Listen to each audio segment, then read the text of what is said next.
Hi hello. आम्ही आलो आहे गावाकडे फिरायला. गावाच्या बाजूलाच नदी किनारी हे महादेवाचं मंदिर पण आहे. इथे महादेवाच्या मंदिरात आली होती मी दर्शनाला. खूप एकदम छान मंदिर आहे. इथं देवाचं दर्शन घेतलं आणि आतमध्ये गाभाऱ्यात महादेवाची पिंड पण आहे. पिंड पण खूप छान होती.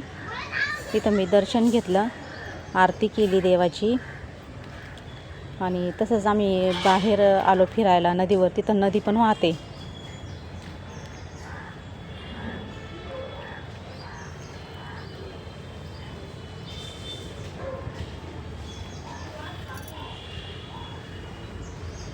नदी पण इतकी मोठी आहे का बस कधी. आणि मंदिराच्या बाहेरच आल्यानंतर हे मंदिर आहे. हे मंदिर पण इतकं छान आहे. हे मंदिर हे भद्रा मारुतीचं मंदिर आहे. इतकं सुंदर वाटतं हे मंदिर पण. खूप म्हणजे त्याचं मंदिराचं काम पण खूप छान केलेलं आहे आणि दिसायला पण इतकं भारी वाटतं. या मंदिरात जायला पण खूप छान वाटतं.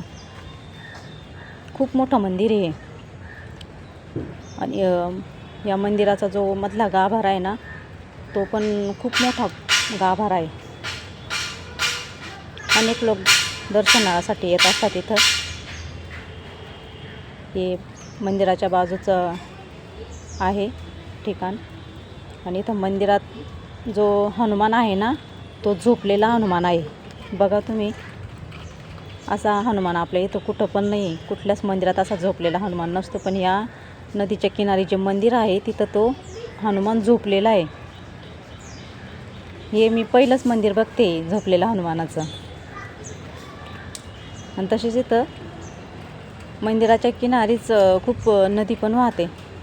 नदी इतकी मोठी नदी आहे का बस. खूप म्हणजे खूपच मोठी नदी आहे. कारण इथं 2 नद्या एकत्र आलेल्या आहे. एक वडाळा नदी आणि एक कादवा नदी. या 2 नद्यांचा संगम एकत्र आल्यामुळं ह्या नदीचे पात्र खूप मोठं आहे. आणि हा नदीचा जो पूल आहे, हा येण्या जाण्याचा रस्ता आहे. याच्यावरून पूर्ण पाणी वाहत आहे. येण्या जाण्याचा रस्ता पण बंद झालेला आहे. पूर्ण पाणी वाहत आहे. आणि नदीचं पात्र पण खूपच मोठं आहे. 2 नद्या एकत्र आल्यामुळं खूपच पाण्याचा प्रवाह जास्त आहे. एक वडाळा नदी आणि कादवा नदी अशा या 2 नद्यांचा संगम इथे झालेला आहे. त्याच्यामुळे या 2 नद्या एकत्र असल्यामुळं खूपच पाणी नदीला. बघा, पूर्ण पाणीच पाणी आहे. आणि पाणी बघायला इतकं भारी वाटतं ना का बस. एकदम मन असं करमूनच जातं इथं. पूर्ण पाणी वाहणार आहे. पूर्ण पुलावरून पाणी सळसळ करते.